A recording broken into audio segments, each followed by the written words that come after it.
안녕하십니까. 정의란 무엇인가 서론 하편에 대해서 여러분들과 좀 강의로 나누고자 합니다. 과연 정의란 무엇인가? 마이클 샌델 교수님이 미국 하버드 대학교에서 약 20년 동안 가르쳤다고 합니다. 그렇다면 이 정의란 무엇인가에 대해서 미국의 많은 지도자들이 이 강의에 아마 영향을 받았을 것입니다. 우리나라에도 아마 이런 내용들이 있을 텐데, 우리나라에도 가끔 들리다 보면 대통령학 뭐 이런 식으로 그 강의가 미국에 있다 하는 얘기를 들었습니다. 왜 이런 것이 있어야 되는가? 지도자들의 생각과 사상이 어떤 것을 갖느냐에 따라서 상당한 영향을 미칠 수 있고, 제가 법대에서 이 교육을 받으면서 상당한 저도 감명을 받았습니다. 사람이 어떠한 사물을 놓고 어떠한 시각으로 보느냐에 따라 가지고 세상이 평화가 이루어질 수도 있고 분란이 날 수도 있고 문제를 일으킬 수도 있다라는 것입니다. 그래서 이 정의라는 것은 어떻게 보면 사상이거든요. 또 철학이기도 하고 그렇기 때문에 아주 중요한 강의라고 볼 수 있습니다. 그래서 서론적으로 몇 가지 여러분들과 나누고자 합니다. 자, 그러면 정의의 세 가지 측면을 한번 보고자 합니다. 정의라는 것은 첫째, 우리가 사람의 그 정의, 그러면 행복을 추구해야 되죠. 그렇죠? 행복해질 수만 있다면 이라고 하지 않습니까? 그 다음에 자유. 그 우리나라에 역대 그 노동운동을 한 사람들이 그 자유, 나에게는 자유를 달라. 그렇죠? 엄청 중요한 거죠. 그 다음에 미덕. 이 세 가지를 가지고 어떻게 보면 정의를 논할 수 있지 않을까, 그렇게 보여집니다. 그래서 이 세 가지를 좀 더 구체화하면 행복의 극대화, 사람은 정의를 펴는 데에 행복의 극대화를 가지고 정의를 평가할 때도 있습니다. 그 다음에 어떻게 보면 또 자유를 존중, 지금 시대에서는 자유의 존중이죠. 개인주의적으로 나가잖아요. 지금은 뭐 부모 자식 간에도 자식의 자유를 달라 그렇게 자식들이 부르짖지 않습니까? 그 다음에 미덕, 어떤 것을 놓고 그 또 부모 입장에서 보면은 이 미덕이라는 것이 상당히 그 중요하게 보일 수 있죠. 그래서 우리가 고대에는 정의는 미덕으로부터 시작되어서 평가가 주어집니다. 근데 현대에는 어떻게 돼요? 정의는 보통 자유로부터, 나를 왜 속박해? 이렇게 해서 그 미덕보다는 자유죠. 그래서 개인주의죠. 또 개인 그 가정을 아주 중시하는 그런 시대로 변했습니다. 그래서 이 세 가지 측면으로 정의를 어느 부분에서 바라보느냐, 이거는 굉장히 다른 문제입니다. 그러면 몇 가지를 한번 소개해 보겠습니다. 자, 제일 첫 번째로 봐보면 구제금융인데, 이게 어떤 거냐면 월스트리트 은행 2008년도에서 2009년도에 그 주택담보대출이라고 해가지고 미국에서 그 위만 브라더스 사건으로도 알려졌고, 여기에서 그 이거 월가라 그러죠. 월가에서 이런 그 금융 사태를 일으켰죠. 또 이게 주택담보대출이 모기지론이라고도 합니다. 모기지론. 이렇게 해서 그때 손실을 입은 게 약 11조 원이라고 합니다. 11조가 아니고 11조 달러. 11조 달러. 그래서 어마어마한 이 그 11조 달러인데, 이게 그 어느 정도냐 하면 영국, 독일, 프랑스가 그 1년에 벌어들일 수 있는 그 경제력 가치라 그러나요? 경제적 돈과 맞먹을 정도의 그 돈을 손실을 그 월가에서 시켰다고 합니다. 그러니 엄청난 재정이죠. 그러므로서 미국에서 이제 이 월스트리트 은행을 비롯해서 여러 가지 얽혀있던 그때 은행들에게 문제가 발생하니까 미국이 경제가 마비되는 상태가 왔거든요. 그러니까 이걸 이제 구제금융을 신청을 했어요.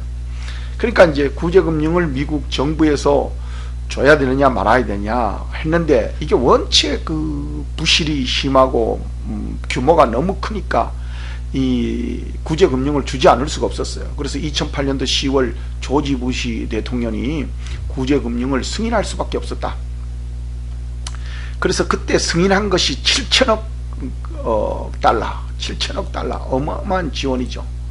그래서 7천억 달러를 지원을 할 수밖에 없었는데, 이게 지원하는 데까지가 문제가 아닙니다. 이제 이후에 나타난 건데, 여기에서 이제 구제금융을 받은 회사 중에서 대표적으로 보험회사인 LIG라고 하는 데가 있습니다. 여기에서 1730억 달러를 지원받았어요. 어마어마한 재정이죠.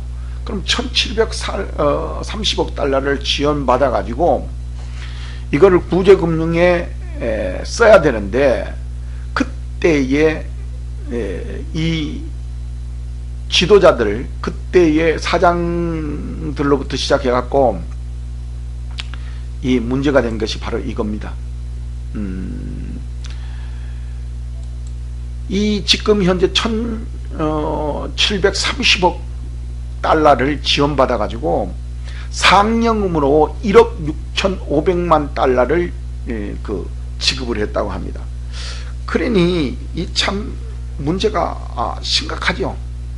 아니 지금 현재 파산 나서 세금으로, 국민들의 그 세금으로 뭐라 그럴까요? 1730억 달러라고 하는 어마어마한 돈을 지원받고도 상여금으로 1억 6,500만 달러를 지급을 하고, 직원들에게는 73명에게 100만 달러씩을 지급했다고 합니다. 그러면 우리가 지금 뭐라고 그럴까요? 100만 달러면 얼마입니까? 10억입니까? 응? 10,000 달러면 1,000만 원이죠. 10만 달러면 1억이고, 100만 달러면 지금 10억씩을 그 73명에게 그 상여금으로 지급을 했다는 겁니다. 이게 문제가 참 심각한 거 아니겠습니까?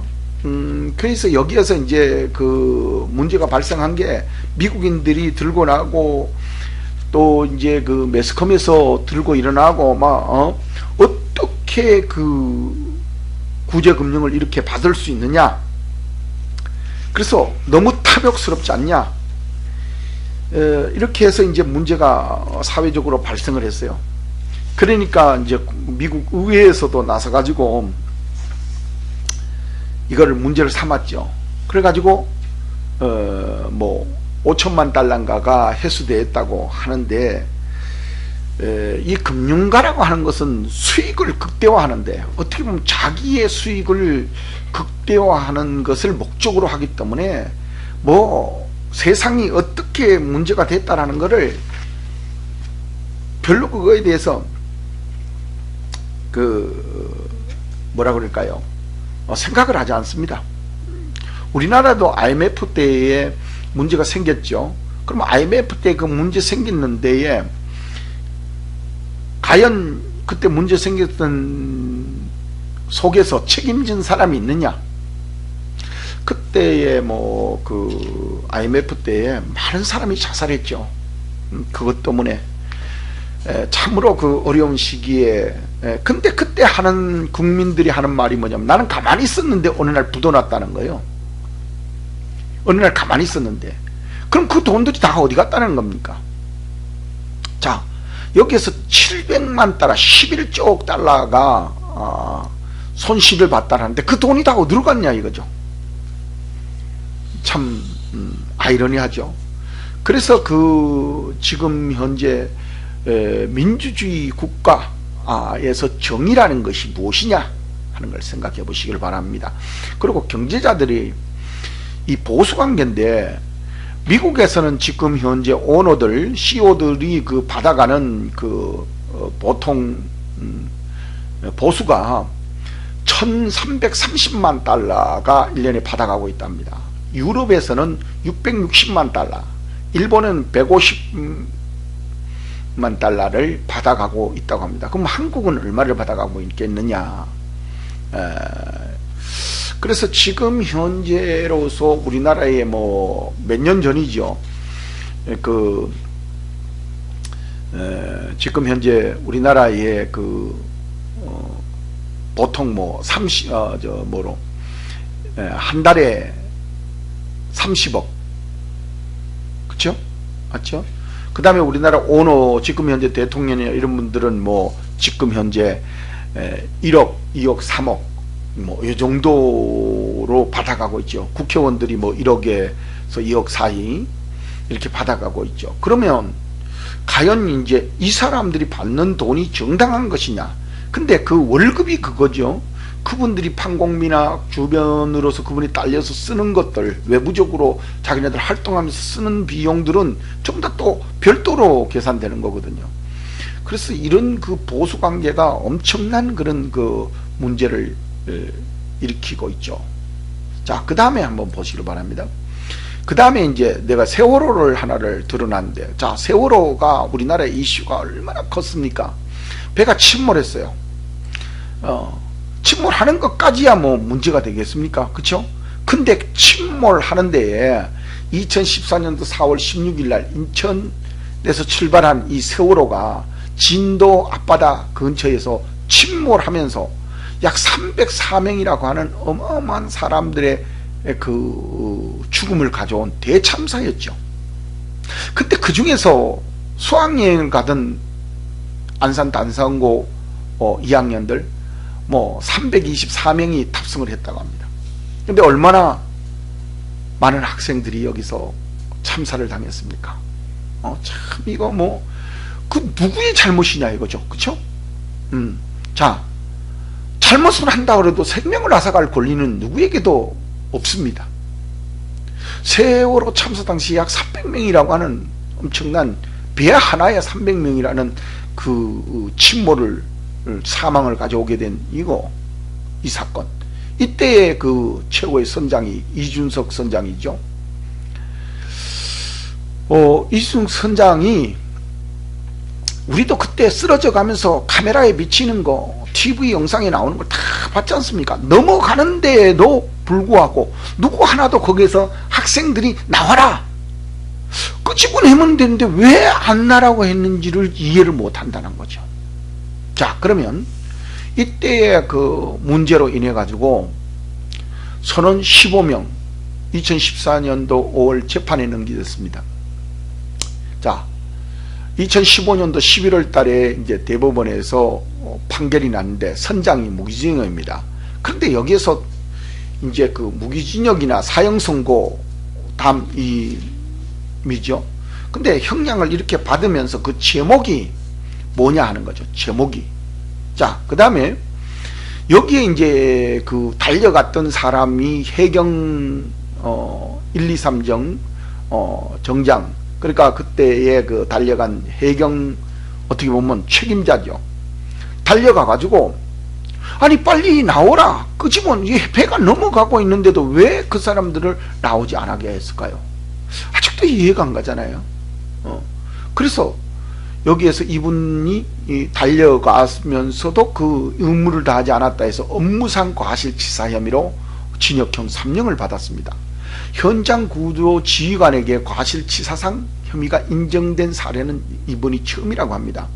자, 그렇다면 그때 여기는 과실치사상이고 여기에 그 선장은 부진정 부작이라고 하는 그 제목으로 들어갔습니다. 부진정 부작위범. 자, 부진정 부작위범이라. 부진정, 내가 그 사람들을 죽이려 하지 않았지만 내가 행동을 하지 않아서 죽었다 이 말 아닙니까? 그렇다면 누구에게나 다 해당될 수 있는 겁니다. 이 말에 의한다면은 저 지나가다가 교통사고가 났어요. 그러면 나는 그 사람에게 뭐 아무 관련이 없어요. 피해를 주라고 말한 적도 없고 또 그 사람에게 영향을 미친 것도 없어요. 그런데 그 사람이 교통사고 나는 것을 막지 않았다고 죄를 준다? 거기에 있는 몽땅 모든 사람들 100명이면 100명, 1000명이면 1000명의 사람들을 다 이 죄에는 해당될 수 있다는 겁니다. 부진적. 나는 그 사람에게 뭐 사고 나라고 한 적 없어. 사고 나게 만든 적도 없어. 영향을 끼친 것도 없어. 부진정이죠. 그 다음에 부작위. 행동을 안 했어. 나는 그 사람이 사고 나는 데에 나는 사고 나는 거에 대해서 전혀 행동 안 했어. 그러니까 부진정 부작위범이다. 그렇죠. 이거는 하여튼 간에 뭐 갖다 붙이는 대로 다 될 수 있는 엄청난 이 말입니다. 그런데 제가 어쨌든 법학을 했으니까 법학도로서 이걸 볼 때는 부작위에 의한 살인은 맞죠. 자기가 부작위에 의한 살인. 자, 그럼 여러분들은 어떻게 생각하십니까? 그 다음에 한번 사건을 또 보겠습니다. 이게 이제 그 미국이라는 나라는 참 다시 한번 생각해 봐야 될 참 중요한 나라인데, 이게 미국이라는 나라가 그러니까 1787년 이제 영국의 식민지를 막 벗어나면서 이제 생긴 거죠. 미국이라는 나라가 이제 막 생겨나잖아요. 그런데 이제 그 생겨나면서 이제 나라를 만들어야 되겠는데 제일 먼저 이제 헌법을 만들라 그러는 거예요.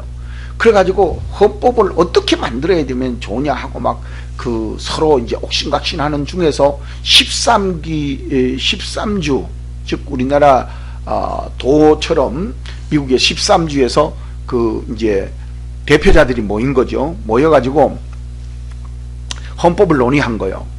어떤 식으로 해야 되는가 하는 것을 이제 논의하는데, 그때 이제 미 합중국의 필라델피아죠. 그때가 필라델피아가 이제 그 수도였죠.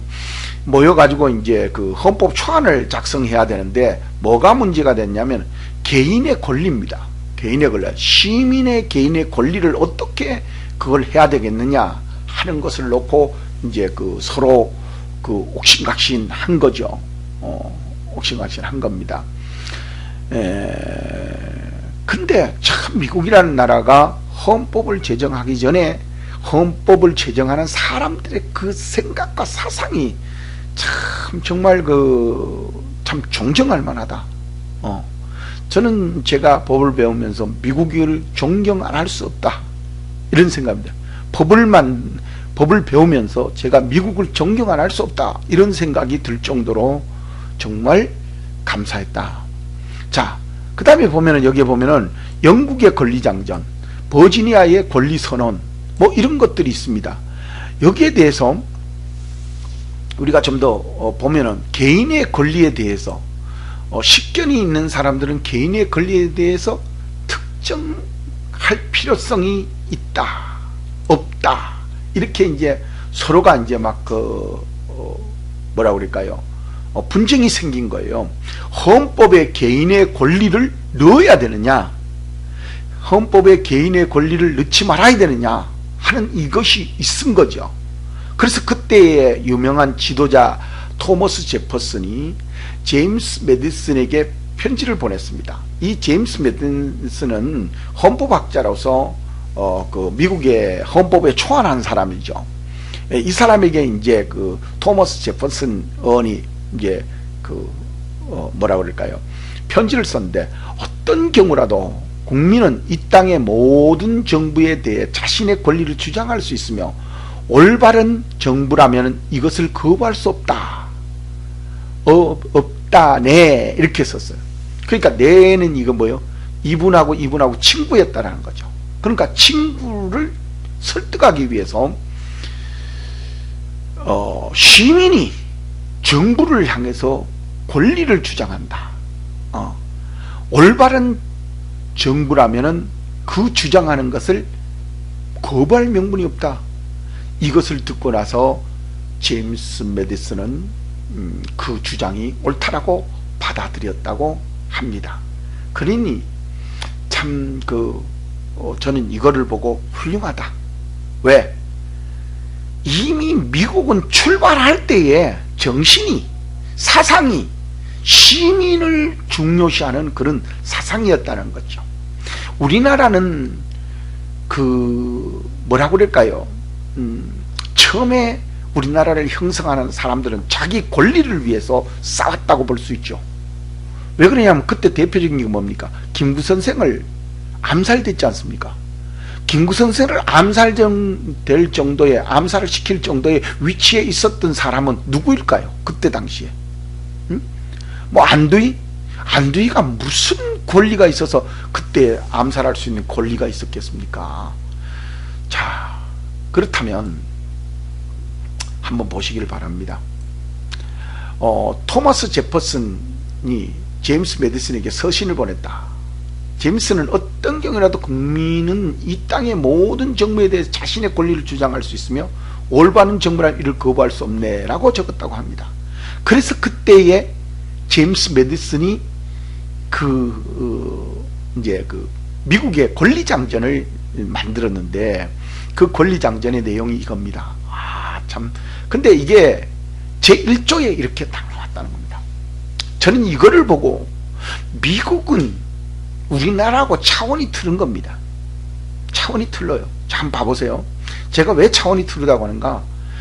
미국의 의회는 종교를 국교로 정하거나 자유로운 예배를 금지하거나 언론 또는 출판의 자유를 제한하거나 인민이 평화롭게 집회할 수 있는 권리와 불안한 상황의 시정을 위하여 정부의 진정할 권리를 제한할 것에 대한 법률을 제정해서는 아니 된다. 이게 무슨 뜻입니까? 무슨 뜻입니까 이게? 저는 이거를 보면서 미국이라는 나라의 그 헌법을 지금 제정하러 모였습니다. 헌법을 제정하는데 헌법을 제정하기 전에 이제 그 서두에 권리장전을 먼저 만드는 겁니다. 왜? 헌법을 만드는 데 어떤 기초를 삼기 위해서. 아까 보셨죠? 프랑스나 영국이나 이런 데서 그 권리에 대해서, 국민의 권리에 대해서, 그러니까 영국이나 프랑스 같은 나라들은 인권이, 그러니까 영국 같은 나라도 600년 전에 이미 인권의 존중을 가져왔습니다. 그때라고 하면 우리나라 조선시대, 고려시대에 그 인권이라는 게 어디 있습니까? 왕이 인권이지. 왕 외에는 물론 뭐 그들 속에 왕권은 있었겠죠. 인권은 있었겠죠. 그렇지만 우리나라에 노예들의 인권이 있었을까요? 가파치들의 인권이 있었을까요?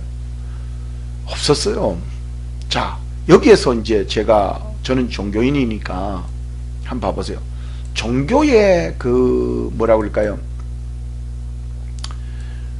국교로 정하거나 이걸 믿어야 된다. 그러니까 종교의 자유를 주지 않고 종교를 갖다가 속박, 즉 지금 현재 여러분들 아시다시피 그때에도 유럽이나 이런 데에 종교가 뭡니까? 천주교가 장악했지 않습니까? 지금도 사우디나 중동 지역에 회교도들이 장악하고 있죠. 그러면 종교의 자유가 없는 민족이 지금 현재 어떻게 되어 있는가를 우리가 봐야 되지 않습니까? 그죠? 그런데 그렇기 때문에 미국 의회에서 이거를 권리장전을 만들 때에 종교는 자유가 있다라고 하는 것을 정했죠. 그 다음에 자유로운 예배를 금지할 수 없다. 이게 종교에 이미 주어진 겁니다. 제가 이거를 별도로 말씀을 드리려고 하고 있는데, 그런데 우리나라에서는 어떻게 돼요? 지금 종교의 자유가 있죠. 그런데 종교의 자유를 자꾸 속박하려고 합니다. 지금 현재 제일 문제가 세금 문제가 나오고 있습니다. 미국에서요, 종교의 세금, 종교의 부지를 사는데 어떻고 그런 거 없습니다. 종교에 대해서는 우리나라에서도 종교를 자유를 보장하고 있고 종교는 독립적으로 보장된 것이 헌법에 명시되어 있습니다. 근데 우리나라 헌법에 명시되어 있든 안 되어 있든 간에 종교는 별도로입니다. 국가 정치에 속박될 수가 없는 것입니다. 그런데 지금 현재 많은 사람들이 종교를 자꾸 속박하려고 있고, 그거를 가지고 뭘 가지고 자꾸 하느냐면, 그럼 대한민국 국민이 아니냐, 이런 식으로 나오고 있습니다. 비리는 척결을 해야 되겠지만, 그 비리에 대해서 사회적 비리는 척결을 받아야 됩니다. 그렇지만 종교적 내부적인 것을 건드리면은, 종교를 건드려서 망하지 않은 나라가 없고, 종교를 자꾸 그 통제해서 문제가 안 생긴 데가 없습니다. 그래서 지금 현재 제일 문제가 세금으로 지금 현재 자꾸 그 종교를 속박하려고 그러죠. 종교를 길들이게 하려고 그럽니다. 특히 이제 그 개신교단을 자꾸 그 길들이게 하려고 하는 것이 명백하게 보이고 있고, 또 지금 현재 세무서에서는 자꾸 그 헌금을 신고해라, 신고해라 그러는데, 이거는 저는 제가 볼 때는 상당히 그 문제가 심각하다고 봅니다. 1980년도에 노태우 대통령 때에 종탑을 무너뜨렸습니다. 그때에 그 뭐라고 그럴까요? 온 국민들이 그 종탑을 세워서 그 종을 울렸어요. 근데 그 종을 금지했고, 노태우 대통령 때에 종탑을, 그러니까 십자가가 있는 탑은 건축물의 불법이다 해가지고 또 무너뜨렸습니다. 그러면 지금에 와서 또 뭐냐, 종교의 그 헌금을 갖다가 세금으로 속박을 하려고 합니다. 전 참 위험한 발상이라고 생각합니다. 그래서 종교의 자유를 속박하는, 이거는 아주 그 저는 불성실한 태도고, 뭔가 모르게 지금 국가에서 기독교적인 데 대해서 잘못하고 있지 않느냐. 그런데 종교는 이거에 대해서 말을 못하고 있습니다. 그래서 문제가 심각하다. 요거는 별도로 다음에 가서 한번 말씀드리기로 하고, 언론 또는 출판의 자유, 지금 언론에 속박을 하고 있죠. 근데 미국에는 대통령인데도 언론이 막 덤비듭니다. 그렇다고 해갖고 미국이 그 언론을 부셔버리지 않아요. 서로 논쟁이 있고, 당신네들 잘못한다, 지금 트럼프가 서로 그 대항하고 있지만, 그렇다고 해서 그 언론사를 무너뜨리지 않지 않습니까? 그런데 우리나라에는 안 그래요. 언론이 자꾸 부딪히면은 그 언론사를 무너뜨려 버린다니까요. 예? 그 대표적인 게 뭡니까? 전두환 때에, 노태우 때에 언론사들이 어떻게 됐습니까? 그 다음에 집회요. 우리나라 집회가 지금에 와서 좀 자유를 얻었지, 70년도에 80년도에 어땠습니까? 90년도 2000년도까지 어땠어요? 2010년 넘어서서 이제 좀 집회의 자유가, 결사의 자유가 이제 보장되고 한 것이지, 그 전에는 여러분들 잘 아는 대로 김영삼, 김대중 대통령 분들이 뭐라고 그럴까요? 집회에 그 선두주자 아니었습니까? 그쵸? 그런 거와 마찬가지로 우리나라는 정부가 그런 결사의 자유, 부르짖는 자유를 틀어막았다라는 거죠. 그렇기 때문에 태생이 미국하고 틀려요. 태생이 틀립니다. 그렇기 때문에 우리나라는 위험한 정부예요. 지금 문재인 대통령이 뭐라고 그럴까요? 자기가 뭐 촛불혁명이라고 했는데, 촛불혁명이라고 그래가지고 일어나면서 그 촛불혁명이라는 그 단어를 가지고 척결한 게 뭐예요? 적폐청산이라는 겁니다. 적폐청산. 촛불을 가지고 나와서 적폐청산을 하는 게 그게 과연 맞냐고요?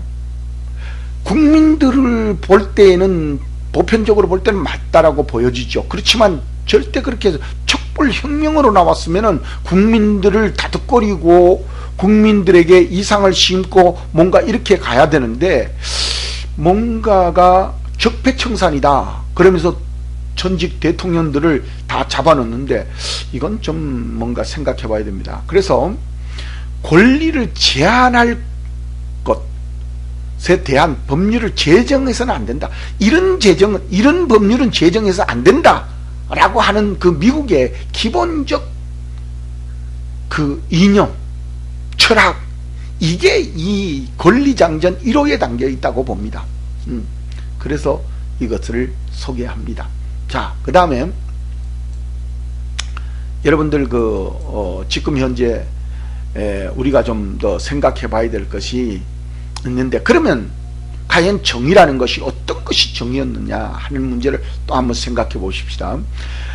2005년도 6월 미 해군 특수부대가 아프가니스탄에서 이제 그 작전을 하게 됐는데, 그때 빈 라덴이라고 하는 사람을 잡기 위해서 작전을 하는 거죠. 그런 이제 빈 라덴이라고 하는 사람을 잡고 오자 이제 작전을 나갔는데, 그때 약 한 100여 명이 넘는 그런 군인들이 특수부대 요원 특수부대 실 부대라고 그러죠. 미국의 그 실 부대에 이제 이 사람들이 나가가지고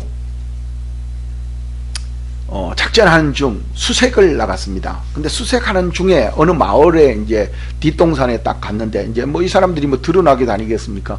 근데 양치기 소년들이 이제 만나게 된 거예요. 여기서 중요한 거는 양치기 소년들이라고 해서 뭐 우리가 아는 그런 양치기 소년들이 아니고, 이제 그 아프가니스탄의 양치기 소년이 3명이 딱 본 거예요. 이 사람들을. 그게 봤다 이거예요.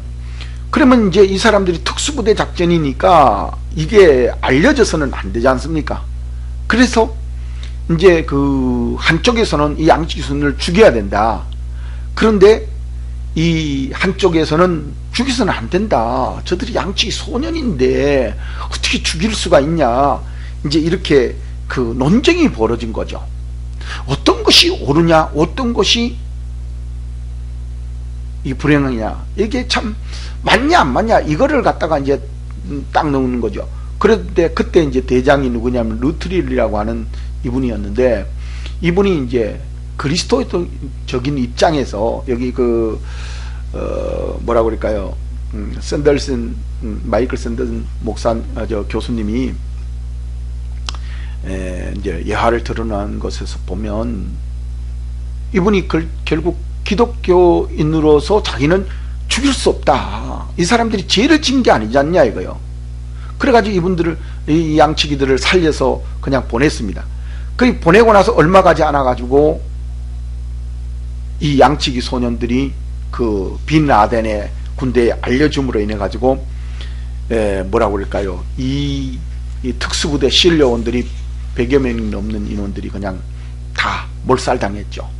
그리고 몇몇 사람들이 이제 살아나는데, 그 중에 이제 대장이었던 루트리엘이 이제 내려온 거예요.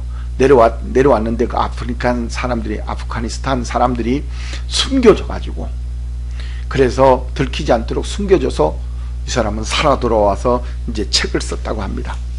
책을 쓸 때 이 루트리엘이 생각한 거예요. 내가 그때 과연 그 양치기 소년을 죽였어야 되느냐. 자, 3명을 살리기 위해서 미 해군 특수부대 실려온 100여 명이 죽었어야 되느냐, 그러지 않으면은 양치기 소년 3명을 죽였어야 되느냐.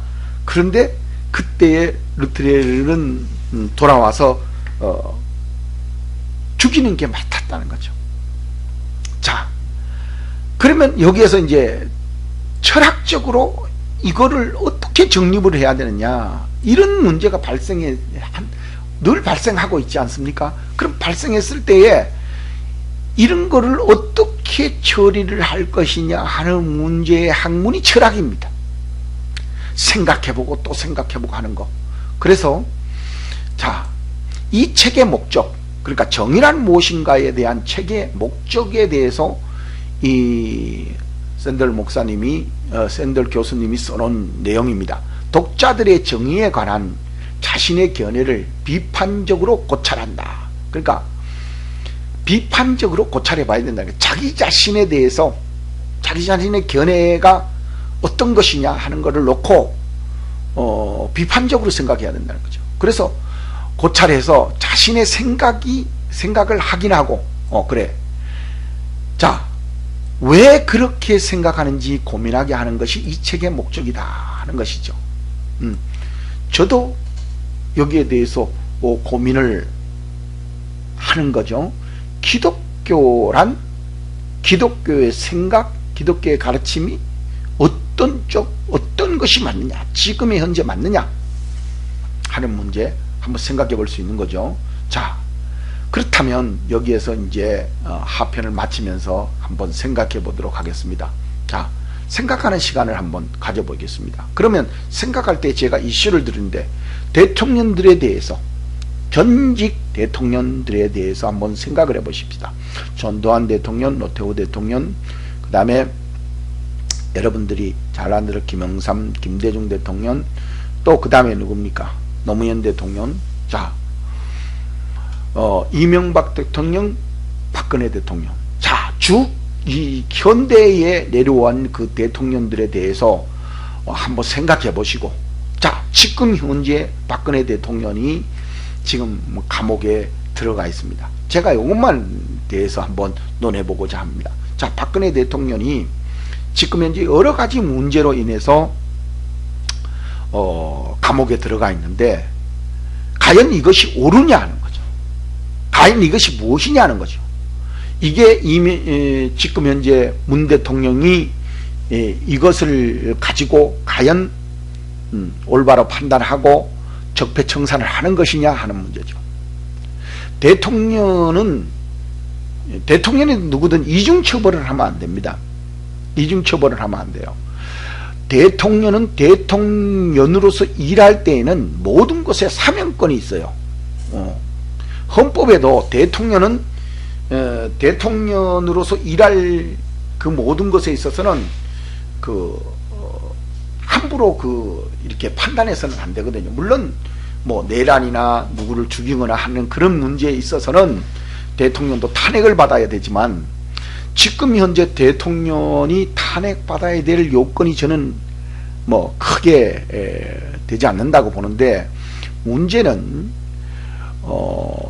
헌법을 어긴 데 대해서 대통령이 조금 대통령 조직법, 그러니까 정부 조직법에서 조금 탈인 문제가 있는 것 같고, 그렇다 하더라도 대통령이 특별한 문제로서 탄핵을 받아 대통령으로 물러나면은 대통령 때에 했는 모든 것은 거의가 그 대통령 통치권 안에서는 그게 벌을 받지를 않는 것입니다. 그게 이제 우리나라 헌법에도 보장되어 있는 것인데, 과연 뇌물을 받았다, 국가 공무원이니까 대통령도 뇌물을 받았다 하는 것이 명확하지 않는 것에 대해서 불명확하다는 게 제 소견이고, 그 다음에 또 박근혜 대통령에 대해 가지고 일단 대통령으로서 물러나면은 통치로서 지도자 했던 것은 좀 생각해 봐야 됩니다.